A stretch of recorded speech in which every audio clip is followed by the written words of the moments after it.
আইনে একটি প্রবাদ বাক্য আছে, অপরাধকে ঘৃণা করুন, অপরাধীকে নয়।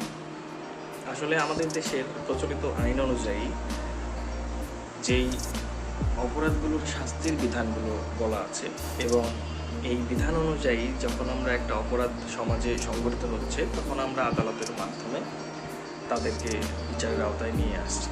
কিন্তু একটা জিনিস লক্ষ্য করে দেখুন খুব মনোযোগের সহকারে, যে একটা অপরাধ যখন সংঘটিত হচ্ছে তখনই আমরা একজন অপরাধীকে শাস্তির আওতায় নিয়ে আসছি। এটা প্রতিকারমূলক একটা বিধান।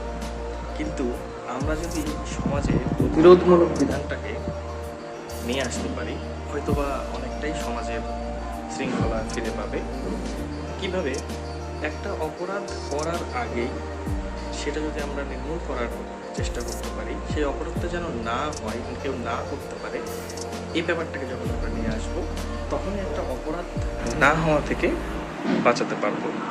হ্যাঁ, এটা সত্য যে এটা অনেকাংশেই একটা বিস্তর ব্যাপার, কারণ আমাদের সমাজের মানুষ সকলেই সভ্য নয়, আবার অনেকেই আছে সভ্য প্রকৃতির মানুষ। বেশিরভাগই সভ্যতার বাহিরেই আমরা বসবাস করি। দেখা যাচ্ছে সভ্যতার মধ্যে থাকলেও আমাদের মধ্যে সেই চিন্তা চেতনাটা জেগে ওঠে না যে একজন সুশৃঙ্খল মানুষ হিসেবে সমাজে প্রতিষ্ঠিত হওয়া।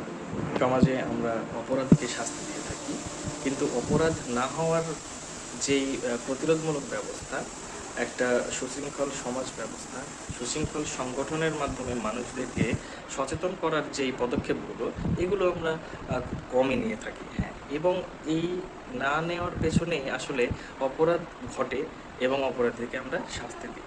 এই অপরাধীকে শাস্তি দেওয়ার মাধ্যমেই আমরা মনে করি যে অপরাধটা হয়তো বা দ্বিতীয়বার নাও ঘটতে পারে, কিন্তু অপরাধটা আলটিমেটলি ঘটে। এটা আমরা কখনোই নির্মূল করতে পারি না এবং সমাজ থেকে অপরাধ সরাতে পারি না। সেজন্য আমাদেরকে যেটা করতে হবে, সমাজ থেকে অপরাধটাকে বের করতে হলে আমাদের মানুষকে সুশৃঙ্খল হতে হবে এবং সচেতন হতে হবে, যেন কোনোভাবেই অসামাজিকভাবে কোনো বিপদের মুখে মানুষ না পড়ে।